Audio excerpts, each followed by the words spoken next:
Welcome to the Dad's Talk Tech channel and our discussion concerning our recent interaction with a manufacturer of a product we reviewed. Yeah, this video is not one of our typical review videos. On this episode, we want to highlight some positive interactions that we had with NearStream after we posted our review of the VM33 wireless live streaming camera. That's correct, Keith. Ordinarily, you probably wouldn't think we'd need to make a video like this one, but recent events with another manufacturer of a camera have highlighted that the relationship between reviewers and manufacturers may not always be what they should. Yeah, exactly. I mean, we're a small channel, so we're still learning about the reviewer-manufacturer relationships, but it's pretty easy to tell when it's going correctly. The company Bruce is alluding to, which is not NearStream, by the way, they made some headlines recently, and not the way that you really want to. We'll link some of those videos on that topic in the description if you want to see some of those for yourself. But if you're not up to doing all that work, I'll just kind of summarize. Basically, several YouTubers stated that they were asked by a camera manufacturer to not mention the video sponsor. Yeah, and that's a terrible thing on multiple fronts. First and foremost, it's illegal in most countries to not disclose if a video is sponsored.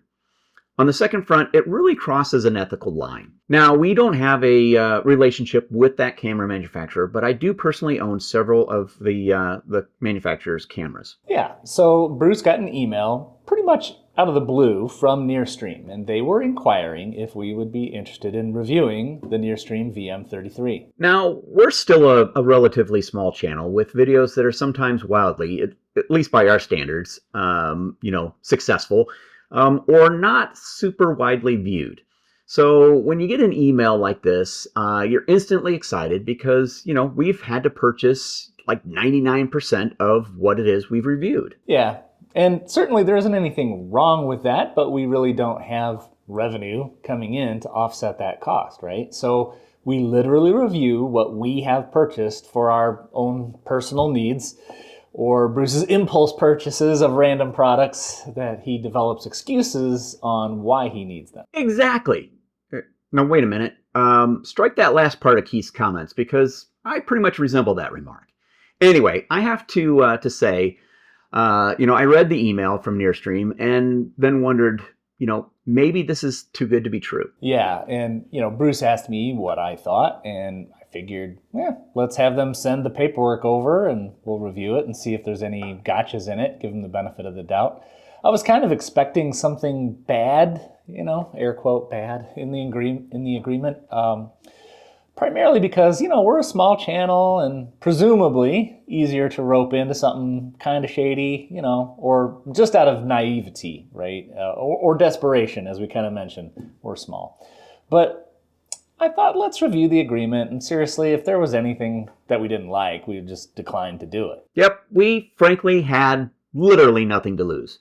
Long story short, we didn't see anything stipulating anything beyond, that we had to record a video of at least 10 minutes by a certain date, which we even got them to push back because of our combined schedules. So obviously we did complete that review, and I'll be quite frank, it wasn't all sunshines and daisies and clowns dancing on buttercups, right? I won't say we were brutally honest, but, we were honest and we found a few things that we thought could be better and improved, mostly about the software, and we were pretty forthright about it with our viewers. That's right, Keith. After I published the video, I wondered if maybe we had been, too tough on the VM33 and the software, but after thinking about the review and what we said, I didn't think we said anything we didn't believe. Yeah, and I felt the same way. I even thought back to my remarks and wondered if I would have worded things a little bit differently. But in the end, I pretty much felt comfortable with what I said. And then, we didn't hear anything from NearStream after that, at least nothing for several days. I'm not going to lie here. I was thinking we had made NearStream upset with our comments. I also realized that I hadn't officially emailed them a link to the video as requested, so I sent them an email and let them know that, here's the link to the video. Sorry, we didn't actually send this to you up front, but we did, tag them so they know it was released. Yeah, and I'm sure part of Bruce's motivation there was to have a good reason to email our contact. The good news is whatever the motivation, that email did prompt a response from our contact at NearStream. And their response wasn't exactly what I was expecting, but it was absolutely perfect. I completely agreed with your description. It was perfect. I will put their response on the screen for you to read for yourself. I got permission from our contact to share this email with you, along with permission to make this video. Yeah, and this brings us back to the situation we mentioned at the beginning with the manufacturer who, the other one that was asking reviewers not to mention the sponsorship for the videos that they were requesting because it would make them seem more, I don't know, honest or genuine or authentic. Precisely, Keith. That is quite a contrast between NearStream and, the other company. Although they are different situations, NearStream's view of our constructive feedback is exactly the relationship that should exist between the manufacturer and reviewer.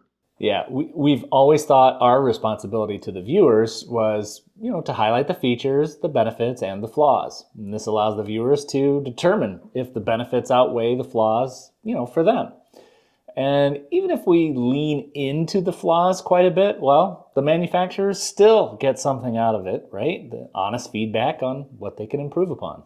It was refreshing to get that email response from NearStream, and it renewed my faith that there are companies out there that share our belief in, our individual roles. Yeah, which kind of gets to the point of this video. We want to recognize NearStream for that, not only for their response, okay, but also for their belief that reviewers can help their product be better and their commitment to making their products better for the existing owners. That is the reason I really wanted to make this video, so bravo, NearStream.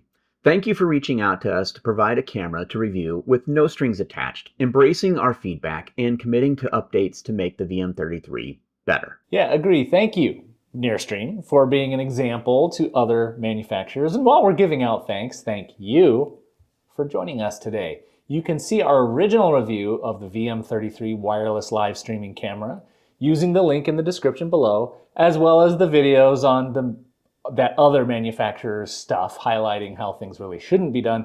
Lastly, since you're still here, how about giving us a like and subscribing if you haven't already done so? For Keith and Bruce, you'll see us in the next episode of Dad's Talk Tech.